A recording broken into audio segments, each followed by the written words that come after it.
Halo. Jadi di sini kita akan melakukan wawancara untuk memenuhi tugas UAS pengamen kita. Oke. Ya. Ya, wawancara KM. Ya. Ikuti kita ya, ikuti video kita ya. Ya.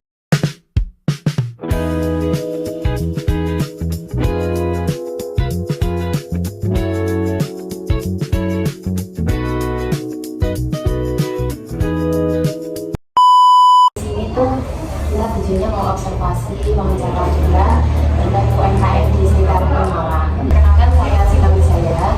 Saya Cinta Menika. Saya Hedi Matas. Saya Lainnya. Nah di sini kita mau wawancara sedikit tentang UMKM punya usaha itu ya. Yang pertama itu boleh diceritain nama usahanya apa, terus sejak kapan sih berdirinya usaha ini? Waalaikumsalam warahmatullahi wabarakatuh. Saya Vivi. Usaha saya namanya Sigo. Sigo. Orang-orang pasti bilang sego. Iya. Sego itu sebenarnya plesetan dari perempuan yang merantau, si dan go. Oh. Karena kan seribu bukan orang sini, ini merantauan. Dan Sigo itu berdiri sudah sekitar 2 tahun. Berarti udah agak baru ya.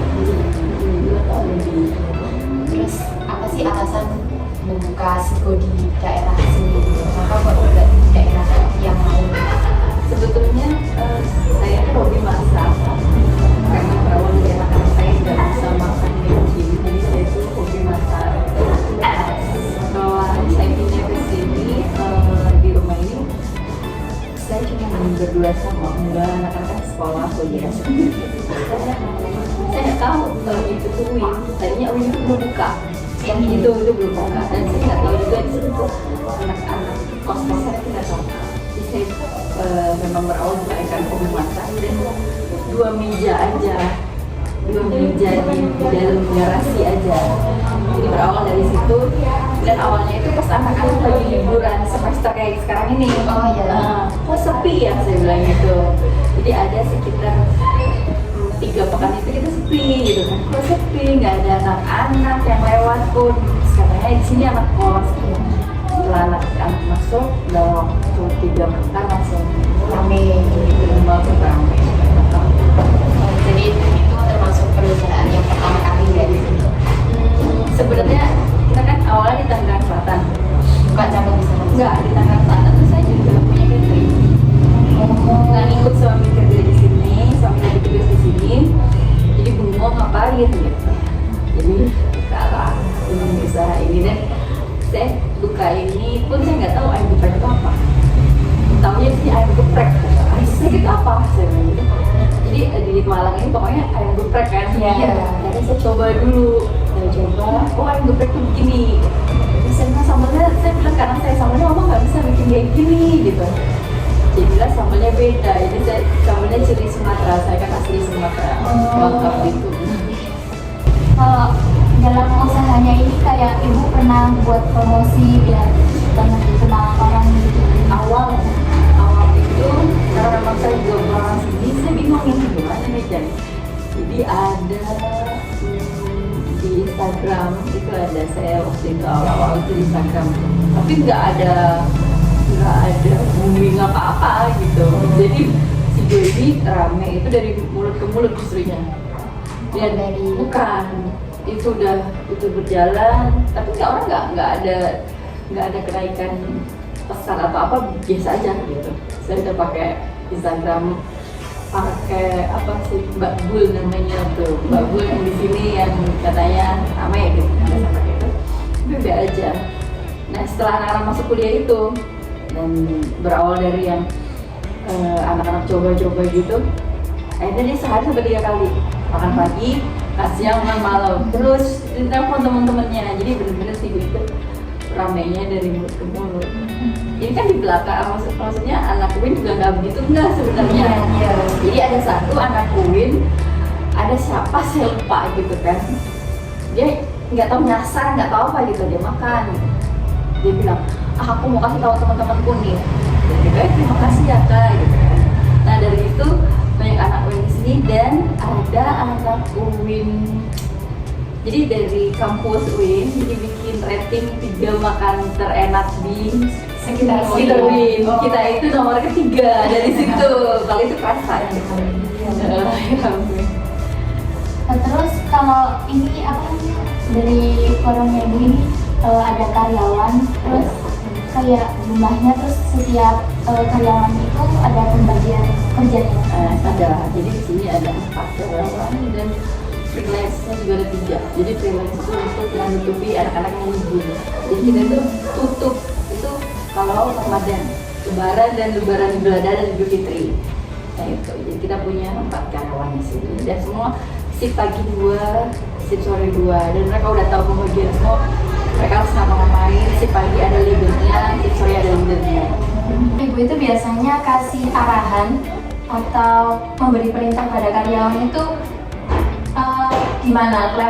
Lewat ngobrol langsung atau ada cara lain? Jadi gini, setiap karyawan yang masuk di sini pasti kita kan wawancara tugasnya ini, ya kan.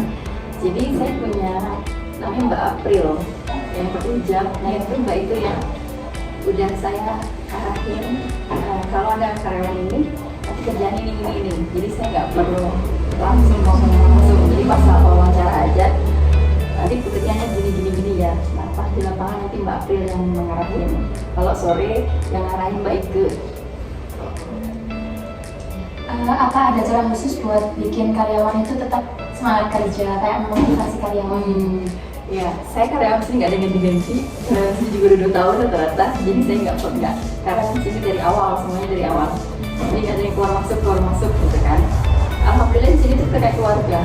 Jadi kebetulan saya nggak punya anak perempuan, jadi mereka udah saya kayak anggap anak sendiri, adik sendiri. Jadi kayak kita makan bareng, cerita-cerita bareng gitu. Ibu biasanya kalau ngecek penjualan atau melihat perkembangan usaha Ibu itu di mana? Apa ada evaluasi khusus? Setiap hari itu, tiap malam itu ada laporan. Jadi anak-anak itu ada bikin form. Jadi form kayak gini, penjualannya apa aja. Terus misalnya kita bisa lihat di situ ada yang penjualannya naik turun kan yang mana. Jadi setiap hari kita ada review. Per hari masuk. Misalnya kan itu malam saya dapat laporan, kita punya grup. Misalnya ada kendala saya langsung ini kenapa. Cara Ibu menjaga kualitas produk dan layanan karyawan biar tetap bagus itu seperti apa? Kalau produk saya memang awal-awal milih kalau pemotongannya, fresh ayamnya kita nggak ada frozen, kita nggak ada ayam yang di freezer, nggak ada. Jadi diantar pagi, jamnya diantar ayam itu jam 7, ya itulah kita sampai malam nggak ada lagi yang ayam di freezer, capek pun kita nggak ada yang sambal ditaruh kulkasnya, ada semuanya fresh. Jadi memang pemilihan ayam dan bahan-bahan lainnya kita detail banget gitu untuk menjaganya. Ya setelah itu kita selalu tanya bagaimana gitu. Kita punya memang udah kayak langganan, itu udah kayak keluarga di sini. Jadi kayak ngobrol sama Mbak gitu. Ada apa-apa pun mereka, Mbak ini kok cabenya kok semuanya kok pedes banget. Iya, lagi kan cabai itu kan kalau yang kecil-kecil banget kan pedes. Kalau kadang-kadang kan ada yang kecil, ada yang campur gitu. Kalau komunikasi kita sama customer. Untuk stok dan keuangan itu biasanya dicatat pakai apa? Pakai buku manual atau Ada manual juga, ada kita pakai Excel. Kalau kasir itu berarti manual atau Manual, nanti malamnya kita bikin ke Excel. Selanjutnya tantangan yang pernah dialami dari awal buka sampai saat ini. Pertama tantangannya mendapatkan langganan produk ya, bahan pokok kayak ayam agak susah tuh awal-awal dapat langganan ayam, sayur-sayuran itu agak sulit gitu. Jadi itu yang tantangan awal. Terus sama ya awal-awal ya namanya usaha kan, menarik customer itu, sedangkan kita nggak tahu nih gimana orang Jawa Timur, kita kan dari jauh gitu. Jadi di sini sistemnya kayak keluarga, jadi kalau makan sini kayak makan di rumah gitu. Anak sini pasti tanya, sini itu gimana? Ya kayak makan di rumah gitu. Kalau ada masalah di usaha, cara mengatasinya atau dalam sendiri? Ada. Kalau untuk dalam customer di dalam karyawannya, biasanya kita diskusi rapat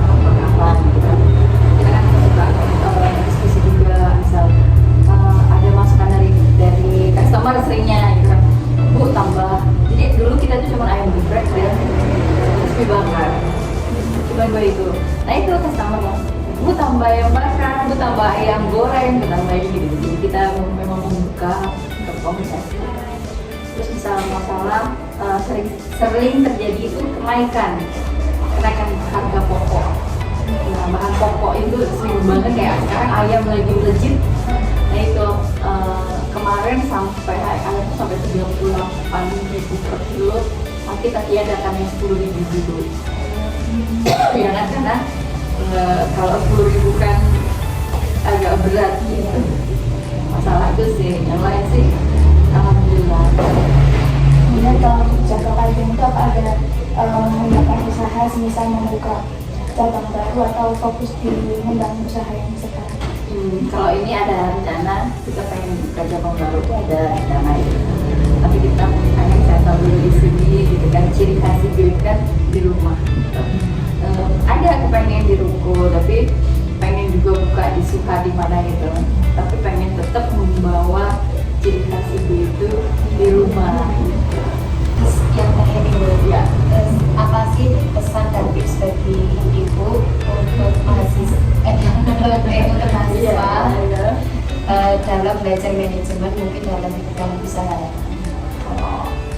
Jangan takut mencoba. Biasanya kalau mencoba, terus yakin dengan kemampuan. Sama satu lagi kalau berbisnis itu harus dengan hati. Jangan ikut-ikutan. Jadi misalnya Mbak hobinya masak. Kalau bisnis itu biasakan dengan nggak akan capek. Terus inovasinya akan keluar terus. Tapi kalau ikut-ikutan itu akan jenuh. Ada di jenuh. Jadi kalau Mbak pengen usaha, adik-adik pengen usaha semua dengan hobi sama jujur, jujur ya harus ya kita yakin kan kalau berbisnis itu pintu rezekinya 99 terbuka ya sunnah juga. Nah,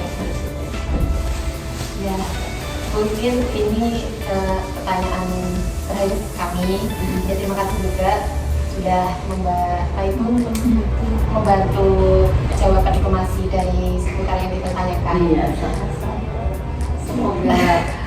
semoga jawabannya bisa membantu tugas-tugasnya. Iya, amin.